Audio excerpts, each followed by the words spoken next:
തവണത്തെ പോലെ തന്നെ 2019 എങ്ങനെയായിരുന്നു രാഹുലിന്റെ മുഖം പ്രൊജക്ട് ചെയ്തത്? അത് കേരളത്തിൽ മുഴുവനും കോൺഗ്രസിനും UDF-നും അനുകൂലമായ ഒരു തരംഗമായി മാറി എന്നതിൽ യാതൊരു സംശയവുമില്ലല്ലോ. രാഹുൽ വയനാട്ടിൽ മത്സരിക്കാൻ എത്തിയതോടുകൂടിയാണ് കേരളത്തിലെ മത്സരത്തിന് ഒരു വ്യത്യസ്ത ഭാവം കൈവന്നത്. അങ്ങനെ കോൺഗ്രസ് 19 സീറ്റും UDF 19 സീറ്റും കൈവരിക്കുന്നതിൽ ഒരു പ്രധാന ഘടകമായി മാറിയത് രാഹുലിന്റെ വയനാട്ടിലെ മത്സരമായിരുന്നു. അത് ഇത്തവണയും ഉണ്ടാകുമെന്നാണ് കോൺഗ്രസ് നേതാക്കൾ പറഞ്ഞത്. അതിനിപ്പോൾ കൊടി പോലും ആവശ്യമില്ല, ഞങ്ങൾക്ക് രാഹുലിന്റെ മുഖം മാത്രം മതിയെന്ന് നേതാക്കൾ പറഞ്ഞ അതേ കാര്യം തന്നെയാണ് വസന്തു ഇപ്പോൾ ഇവിടെ അവതരിപ്പിച്ചത്.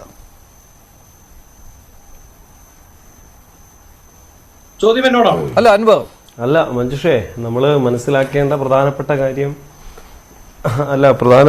എന്ന് പറയുന്നത് വയനാട്ടിലെ ജനങ്ങൾക്ക് അല്ലെങ്കിൽ വയനാട് കോൺസ്റ്റിറ്റ്യുവൻസി, മലപ്പുറം ജില്ലയിലെ 3 കോൺസ്റ്റിറ്റ്യുവൻസിയും വയനാട് ജില്ലയിലെ 3 കോൺസ്റ്റിറ്റ്യുവൻസിയും അതോടൊപ്പം തന്നെ കോഴിക്കോട്ടിലെ 1 അങ്ങനെ മൊത്തം 7 കോൺസ്റ്റിറ്റ്യുവൻസിയാണ് വയനാട്ടിലുള്ളത്.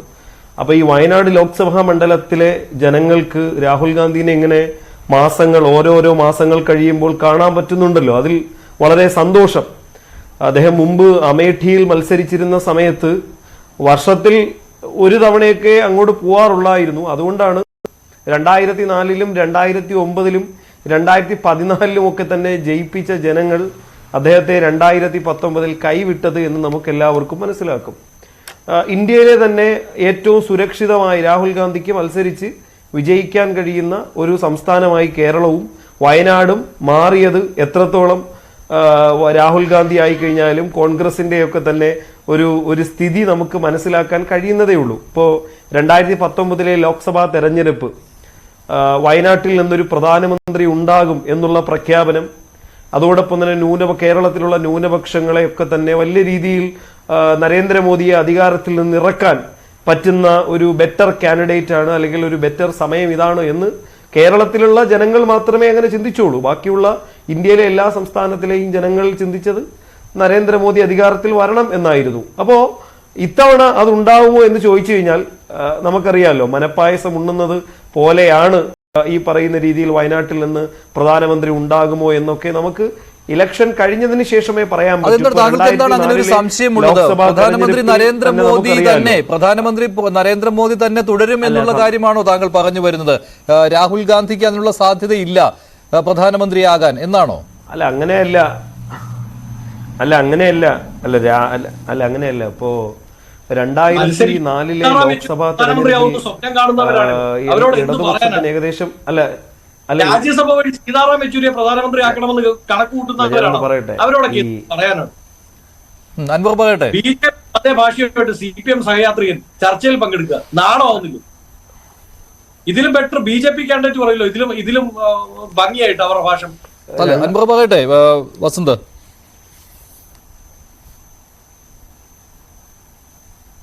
2004-ലെ ലോക്സഭാ തെരഞ്ഞെടുപ്പിന് ശേഷം നമുക്കറിയാം ഏകദേശം 60ഓളം ഇടതുപക്ഷ MP-മാർ വിജയിച്ചു വന്നത് ഈ കോൺഗ്രസിനെ പരാജയപ്പെടുത്തിയിട്ടാണ്, നമ്മൾ മനസ്സിലാക്കുക. എന്നിട്ട് കേന്ദ്രത്തിൽ ഇടതുപക്ഷവും CPM-ഉം എടുത്ത നിലപാട് എന്തായിരുന്നു?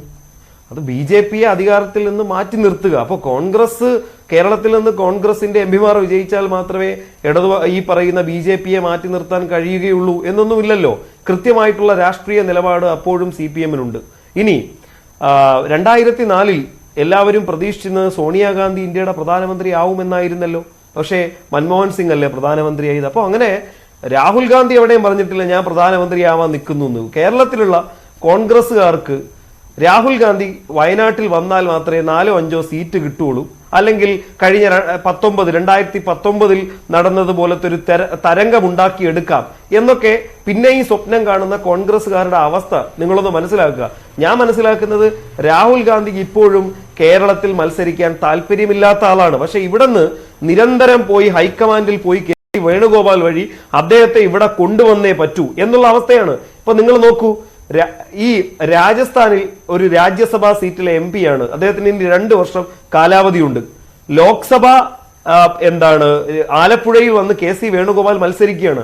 എന്നിട്ട് പറഞ്ഞ ന്യായം ഇതാണ്, നമ്മുടെ നിർമ്മല സീതാരാമനോ S ജയശങ്കറോ ലോക്സഭയിലേക്ക് മത്സരിച്ച് പരാജയപ്പെടുകയാണെങ്കിൽ നമ്മൾ ആ സീറ്റ് പിടിക്കും. നമുക്ക് രാജസ്ഥാനിലെ സീറ്റ് പോയാലും പ്രശ്നമില്ല എന്നുള്ള മുടന്തം ന്യായങ്ങൾ മാത്രമാണ് പറയുന്നത്. ഇവരെ സംബന്ധിച്ച് കേരളത്തിൽ ഇവർക്ക് ഈ പറയുന്ന രീതിയിൽ നരേന്ദ്രമോദിയെ അധികാരത്തിൽ നിന്ന് മാറ്റി നിർത്തണമെന്ന് യാതൊരുവിധ ആത്മാർത്ഥയില്ല. അതുകൊണ്ടാണ് BJP ഒട്ടുമില്ലാത്ത BJP ഇനി വേറൊരു സ്ഥാനാർത്ഥിയും കൂടെ മത്സരിച്ചാൽ ചിലപ്പോൾ BJP 4ാം സ്ഥാനത്ത് പോകുന്ന ഒരു മണ്ഡലമാണ് വയനാട്. ആ വയനാട് ലോക്സഭാ മണ്ഡലത്തിൽ വന്ന് രാഹുൽ ഗാന്ധി മത്സരിക്കുന്നത്. അപ്പോഴും നമ്മൾ ചോദിക്കുക, ഈ രാജ്യത്ത് ആരുമായിട്ടാണ് നമ്മൾ മത്സരിക്കുന്നത്? നമ്മുടെ പക്ഷത്ത് മറുപക്ഷത്തൊരാൾ ഉണ്ടാവുമല്ലോ. ഇവിടെ കോൺഗ്രസിന്റെ എതിരാളി അല്ലെങ്കിൽ കോൺഗ്രസിന്റെ രാഷ്ട്രീയ എതിരാളി എന്ന് പറയുന്നത് ഇന്നത്തെ സാഹചര്യത്തിൽ CPM ആണോ, CPI ആണോ, ഇന്ത്യയിലെ ഏതെങ്കിലും ഇടതുപക്ഷമാണോ എന്നവർ തിരിച്ചറിയട്ടെ. ഇപ്പൊ കേരളത്തിലെ രാഹുൽ ഗാന്ധി ഒഴിച്ച് മറ്റുള്ളവർ ലോക്സഭാ തെരഞ്ഞെടുപ്പിൽ മത്സരിക്കുന്നത് പോലെയല്ലല്ലോ രാഹുൽ ഗാന്ധി ഇന്ത്യ മുന്നണിയുടെ ഒരു ഏറ്റവും വലിയ നേതാവാണ്. അദ്ദേഹം പ്രധാനമന്ത്രിയാവോ ഇല്ലയോ എന്നൊക്കെയുള്ള രണ്ടാമത്തെ കാര്യമാണ്. ഈ സഖ്യം ജയിച്ചു വന്നാലല്ലേ പ്രധാനമന്ത്രിയാവുള്ളൂ.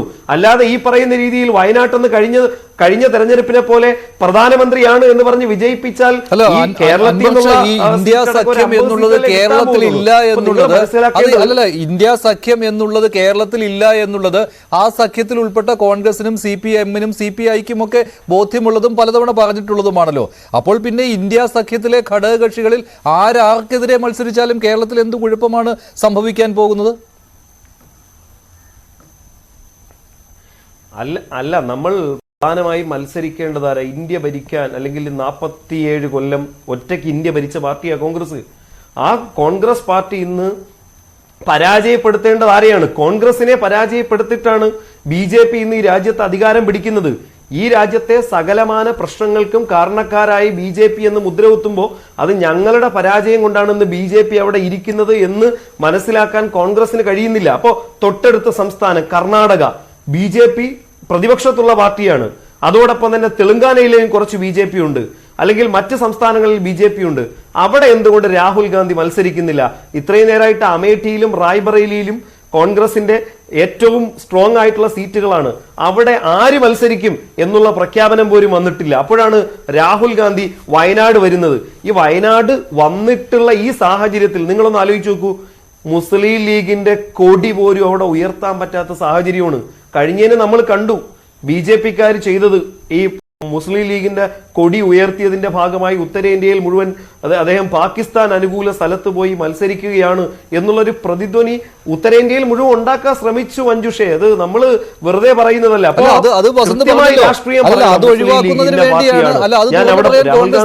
മടിയില്ല. ഇപ്പോൾ വസന്ത് പറഞ്ഞല്ലോ, അത് ഒഴിവാക്കുന്നതിന് വേണ്ടിയാണ് ഇത്തവണ കൊടികൾ വേണ്ട എന്ന് ഞങ്ങൾ തീരുമാനിച്ചതും രാഹുലിന്റെ മുഖം മാത്രം മതി എന്ന് തീരുമാനിച്ച് അങ്ങനെ രാഹുലിന്റെ മുഖം പ്രൊജക്ട് ചെയ്തതുമെന്ന് വസന്ത് ഇവിടെ പറഞ്ഞു. അക്കാര്യം അല്പം മുമ്പ് രമേശ് ചെന്നിത്തലയും സംസാരിച്ചിരുന്നു ന്യൂസ് 18-നുമായിട്ട്. അപ്പോൾ രമേശും പറഞ്ഞത് ഇതേ കാര്യം തന്നെയാണ്, ഞങ്ങൾക്ക് രാഹുലിന്റെ മുഖം മതി. അല്ല, അപ്പൊ ഇന്ത്യയിലെ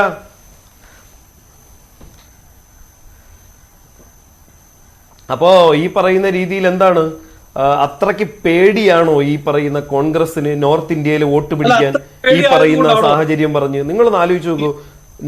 മധ്യപ്രദേശിലും രാജസ്ഥാനിലും പിണറായി വിജയന്റെ ഫോട്ടോ എന്താ തമിഴ്നാട്ടിൽ ഒന്ന് പറഞ്ഞ് ഞാൻ കംപ്ലീറ്റ് ചെയ്തിട്ട് നിങ്ങൾ സംസാരിക്കാം. മധ്യപ്രദേശില് രാജസ്ഥാനിലൊക്കെ ഇപ്പൊ നടന്ന രാജസ്ഥാനിലൊക്കെ ഇപ്പൊ നിയമസഭാ തെരഞ്ഞെടുപ്പ് നടന്നു. ആ നിയമസഭ അല്ല പറയട്ടെ, അല്ല നിങ്ങൾക്ക് പേടി അല്ല നിങ്ങൾക്ക് രാജ്യത്തുള്ള അല്ല ഞാൻ മഞ്ജുഷ ഞാൻ ഒന്ന് കംപ്ലീറ്റ് ചെയ്യട്ടെ. അദ്ദേഹത്തിന് മറുപടി അതുകൊണ്ടാണ് അദ്ദേഹത്തിന് ഭയമാണ്. അല്ല കൊടി പോലും ഉപേക്ഷിച്ച് എന്താണ് ചോദ്യം, അത് സ്വാഭാവികമായിട്ട് ഉയരും. അല്ല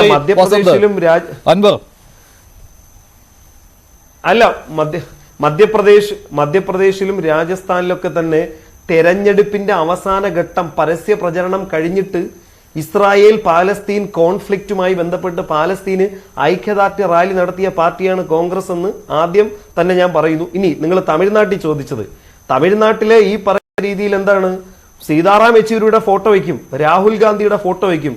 നിങ്ങളെന്താ ഇന്ത്യയിലെ കോൺഗ്രസ് ഭരിക്കുന്ന എല്ലാ സംസ്ഥാനങ്ങളിലെയും മുഖ്യമന്ത്രിമാരുടെ ഫോട്ടോ തമിഴ്നാട്ടിൽ കോൺഗ്രസ് വെക്കുവോ? ഇല്ലല്ലോ.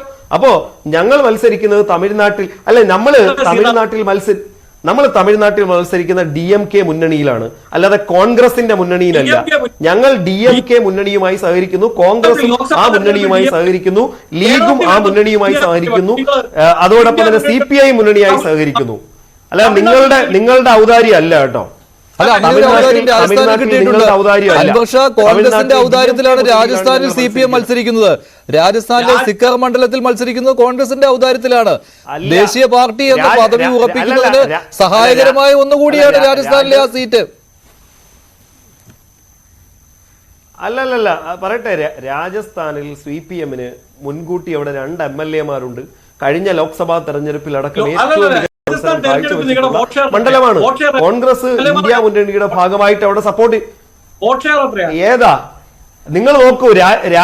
രാജസ്ഥാനിൽ കഴിഞ്ഞതിന്റെ അങ്ങേ തെരഞ്ഞെടുപ്പിൽ 2 MLA-മാരുണ്ടായിരുന്നു. കഴിഞ്ഞ തെരഞ്ഞെടുപ്പിൽ കോൺഗ്രസ് രാജസ്ഥാനിലെ അല്ല നിങ്ങൾ ഞാൻ സംസാരിക്കുന്നതിന്റെ ഇടയിൽ കയറി കഴിഞ്ഞാൽ ഞാൻ ഇനിയും നിങ്ങൾ സംസാരിക്കും. ശരി, പ്രിന്റ് കൂടി